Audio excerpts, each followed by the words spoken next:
Hey everybody, this is D Hunter, bringing another action figure review. Today, we're going to look at the McFarlane DC Multiverse Aquaman and the Lost Kingdom Black Manta.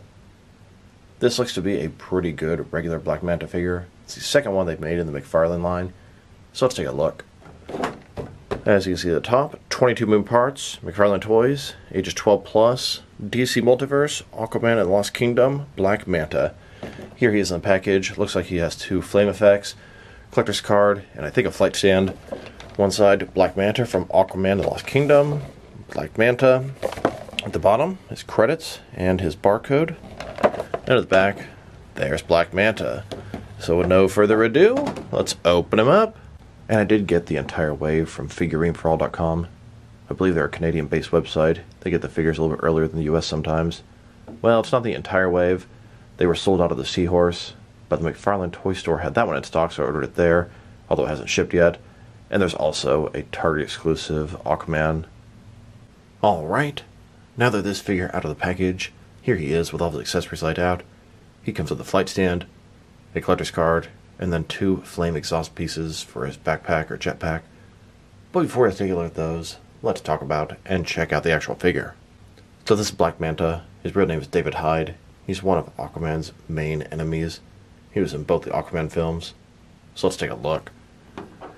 This Black Manta looks very similar to the comic version. He's in his traditional outfit. It's pretty much all black. He's got the giant bug-eyed metal helmet. Some tubes going into the back there, I assume for breathing purposes. He's got his jetpack on the back. He can fly. The exhaust pieces will fit into there. It all looks very nice. The sculpting is pretty basic on him, pretty smooth, but I'm pretty sure it's supposed to be that way.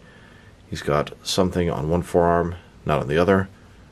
Double jointed elbows, double jointed knees. Now I have the Page Puncher Black Manta, and it's a very nice figure, but this one screams more of a comic and just traditional standard Black Manta, and I appreciate that. And a closer look at his helmet and head sculpt.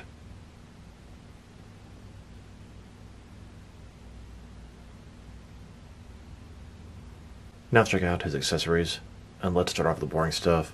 When I say boring stuff, I mean his flight stand. It comes in two separate pieces. When put together, it's going to look like this. We have the transparent base, then we have a post that goes to the top. The top can rotate, and it's going to be hinged, and has a clamp to hold your figure. Here's an example of Black Manta hovering, utilizing the flight stand. Now for his collector's card. As you can see, it's an image of Black Manta from Aquaman and the Lost Kingdom. On the back side, there is a description. If you want to read that, pause now. Now for his flame exhaust pieces. They're cast in sort of a red or orange plastic. It's got a peg to attach into his jetpack, and a little point for the flame at the end. Here's Black Manta with those flame pieces attached to his jetpack. Now that we've taken a pretty good look at the figure and his accessories, now for his height. From bottom to the top of his helmet, about 7.4 inches tall, which can translate to just under 19 centimeters. Now for his articulation. Starting with his head, of course, it can rotate from side to side. You can rotate it pretty far before the tubes begin to be an issue. You can look up that far, down a very good amount. You can tilt his head from one side to the other. Shoulders on a ball joint goes about 90 degrees. Up, down, around. He's got a butterfly joint between his shoulder and chest, increasing the range of motion and covering a large gap. Bicep cut. Double jointed elbows. His wrist can rotate, and it's going to be hinged as well. In his torso, he's got a ball joint. Rotate around, forward and back. Another one in his waist. Rotate around, forward and back. Between the two, very good range of motion in his torso area. Legs, complete dust splits, not a ball joint, McFarlane style hip joints. Rotation is non-existent. Then go forward about that far, back not much. Double jointed knees, and then his ankle, forward and back. Rotate, tilt rock, and of course, to articulation. Here's an image of Black Manta in the water, about to strike with his trident. A closer look at Black Manta on the attack. Now let's check him out next to some other action figures, starting off with some other Black Manta figures. Here he is, next to the only other McFarlane Black Manta they've made, at least in the Multiverse line. This is the Page Puncher Black Manta. And they're both really nice figures, but the movie one looks a little more traditional from the comics. The Page Puncher one, a little more armored, a little more tech, which is odd because usually it's a movie one that looks further from the comics. And here he is, next to a DC Direct Black Manta. Then, next to a couple of Mattel Black Manta figures. This Mattel DC Multiverse Black Manta is from the first Aquaman movie, and the McFarlane one is from the second. Here are all of my different Black Manta action figures. Cool character, cool figure, and there are a bunch of cool ones I don't have. Here's Black Manta, next to the two Aquaman figures from the Aquaman 2 movie. And here he is, next to the Sunken Citadel Pirate and King Kordax. I assume these are both villains in the film, but I don't actually know. Here's the entire wave of figures from Aquaman 2. Well, not the entire wave. There's also a Seahorse vehicle for Aquaman to ride, and there's also a Target exclusive stealth suit Aquaman. Here's Black Manta, next to all the Aquaman figures that McFarlane has made so far. And here he is, next to a couple of Ocean Master figures. Another Aquaman villain from both the movies and the comics. Now let's check him out, next to some other recently released McFarlane DC Multiverse figures. Here he is, next to the black and gray Hush Batman, and then the GameStop exclusive Batman from the Batman and Batraptor 2-pack. And here he is, next to some recent Walmart exclusive Gold Label figures. We have the Vampire Superman and Green Lantern, then Black Lightning and Captain Atom. Then, next to some recent Target exclusives, we have both versions of the DC Rebirth Supergirl, and then Sinestro Corps Batman, Ted Corps Blue Beetle, and Impulse. And now, next to the Jokerized Dark Knight Trilogy wave, here's Black Manta, next to even more Jokerized figures. Then, next to Wave 2 of McFarlane's Collector's Edition figures, we have Firestorm, Hawkman, and Sinestro. Now, all three of the figures has a Platinum Chase variant out there. I'm on the hunt for those. If anybody has a lead on where I can get one, please drop me a line in the comments below.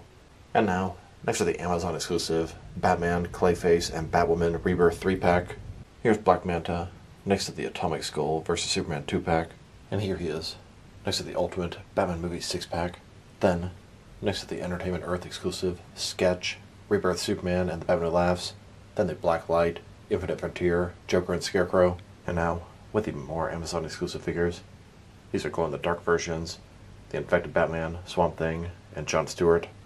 Here's Black Manta, next to the Hush Superman, the Tim Drake Robin, and both versions of the DC Classics Riddler. And finally, next to the two most recent McFarlane Mega figures, the Justice Buster and Anti-Monitor. Now let's check him out, next to some action figures from different various companies, so we can see how he fits in both scale and style-wise, in case you want to know which lines you can mix him with. Since he's a McFarlane toy, they're typically the 7-inch scale.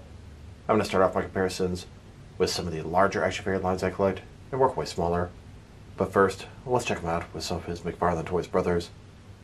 In front of you are 5 different action figure lines, all from McFarlane Toys, all 7-inch scale. And now, next to some Jakks Pacific wrestling figures, and some DST or Diamond Select toys. Here's Black Manta, next to a half-drank bottle of Code Red Mountain Dew. And here he is, next to some DC Direct and some NECA figures. Then, with both some Mattel and some Jazzwares wrestling figures. And now, with some Mezco and some Mattel DC figures. Here's Black Manta, next to some Mafex and some Hasbro Marvel Legends. And finally, next to some SH Figure Arts and some Jazzwares Fortnite figures.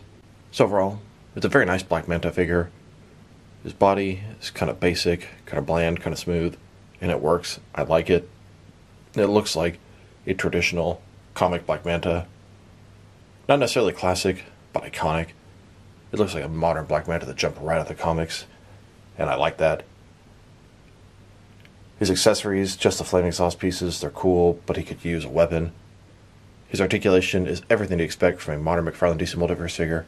Sculpt and paint job are on point, except my guy has this big sort of, I don't know, slit in his forehead. I don't think it's supposed to be there. I think it's just a little damage on my figure. If I were to rate this guy, I'm going to give him a solid 7 out of 10. Very nice figure, especially for a character that I'm not that attached to. So this is D Hunter. Thank you guys for watching this video. If you liked the video, press like below. If you have anything you want to say about the video, add to the comment section. If you want to see additional action figure reviews from me, press subscribe. I do appreciate when you do that. Once again, this is D Hunter. Thank you guys for watching this video, and I will talk to you guys real soon.